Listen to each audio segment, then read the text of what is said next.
ಅಕ್ಕ,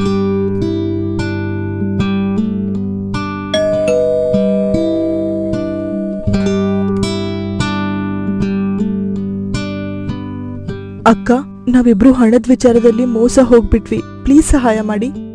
ಓ, ಹೇಗಾಯ್ತದು? ಸ್ವಲ್ಪ ವಿವರಿಸಿ ಹೇಳು ಶ್ರೇಯಾ, ಏನಾಗಿದೆ? ಏನ್ ಹೇಳಿ ಅಕ್ಕ, ಬಾಜಾರ್ನಲ್ಲಿ ನಾನೊಂದು ಜಾಹೀರಾತನ್ನ ನೋಡ್ದೆ. ಸುಲಭವಾಗಿ ಸಾಲ ಸಿಗತ್ತೆ ಅಂತ ಹೇಳಿದ್ರು. ಅದಕ್ಕೆ ನಾನು ಮೊಬೈಲಿಂದ ಲೋನ್ಗೆ ಅಪ್ಲೈ ಕೂಡ ಮಾಡ್ದೆ. ಲೋನ್ ಏನೋ ಸಿಕ್ತು, ಆದ್ರೆ EMI ಮೊತ್ತ ನೋಡಿದಾಗ ನನಗ್ ಶಾಕ್ ಆಗೋಯ್ತು. ತುಂಬಾ ಜಾಸ್ತಿ ಬಡ್ಡಿ ಮತ್ತೆ ಶುಲ್ಕ ಇದೆ. ಲೋನ್ ಕಂಪನಿಗಳು ನನಗೆ ಕರೆ ಮಾಡಿ ಬೆದರಿಕೆ ಕೂಡ ಹಾಕ್ತಿವೆ. ಇದನ್ ಹೇಗ್ ವಾಪಸ್ ಮಾಡೋದು ಅಂತ ಗೊತ್ತಾಗ್ತಿಲ್ಲ ಅಕ್ಕ. ಅನ್ಆಥರೈಸ್ಡ್ ಲೋನ್ ಆಪ್ ಇಂದ ಲೋನ್ ತಗೊಂಡಿರೋ ಹಾಗೆ ಕಾಣಿಸ್ತಿದೆ. ಅನಧಿಕೃತ ಲೋನ್ ಆಪ್ ಹಾಗಂದ್ರೆ ಏನಕ್ಕ? ಹೇಳ್ತೀನಿ ಇರು. ಅನ್ಆಥರೈಸ್ಡ್ ಲೋನ್ ಆಪ್ಗಳು ಅಂದ್ರೆ ಅನಧಿಕೃತ ಲೋನ್ ಆಪ್ಗಳು ಭಾರತ ಸರ್ಕಾರದ ಭಾರತೀಯ ರಿಸರ್ವ್ ಬ್ಯಾಂಕ್ನ ಒಪ್ಪಿಗೆ ಇಲ್ಲದೆ ಸಾಲ ಕೊಡೋ ಆಪ್ಗಳು. ಅವರು ತುಂಬಾ ಸುಲಭವಾಗಿ ಮತ್ತೆ ತುಂಬಾ ಬೇಗ ಸಾಲ ಕೊಡ್ತೀವಿ ಅಂತ ಜನರನ್ನ ಆಕರ್ಷಿಸ್ತಾರೆ. ಆದ್ರೆ ಆಮೇಲೆ ಮೋಸದಿಂದ ತುಂಬಾ ಜಾಸ್ತಿ ಬಡ್ಡಿ ದರ ವಿಧಿಸ್ತಾರೆ.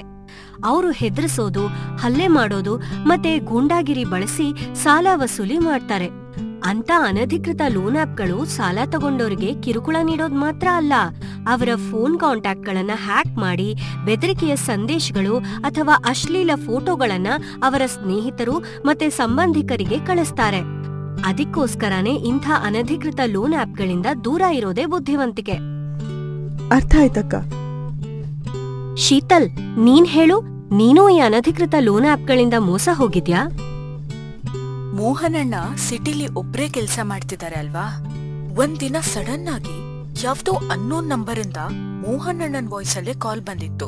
ಅವ್ರು ಹೇಳಿದ್ರು, ಚುಟ್ಕಿ, ನಾನ್ ತುಂಬಾ ಕಷ್ಟದಲ್ಲಿದ್ದೀನಿ, ನನ್ ಮೊಬೈಲ್ ಬೇರೆ ಕಳ್ದ್ ಹೋಗಿದೆ, ಬೇಗ ನನ್ಗೆ 10,000 ರೂಪಾಯಿ ಕಳ್ಸು ಅಂತ. ತಕ್ಷಣ UPI ಪೇಮೆಂಟ್ ಲಿಂಕ್ ಕೂಡ ಬಂತು.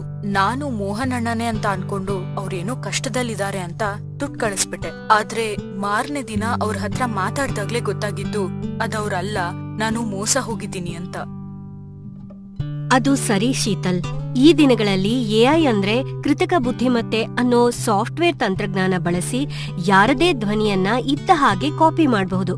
ಅಲ್ಲದೆ ಅದನ್ನ ನಕಲಿ ಧ್ವನಿ ಬಳಸಿ ವಂಚನೆಯ ಕರೆ ಮಾಡೋದಕ್ಕೆ ಬಳಕೆ ಮಾಡಬಹುದು. ಇದನ್ನ ವಾಯ್ಸ್ ಕ್ಲೋನಿಂಗ್ ಅಥವಾ ವಾಯ್ಸ್ ಕಾಪಿ ಮಾಡೋದು ಅಂತಾರೆ. ಈ ವಂಚನೆ ಯಾರಿಗಾದ್ರೂ ಆಗಬಹುದು.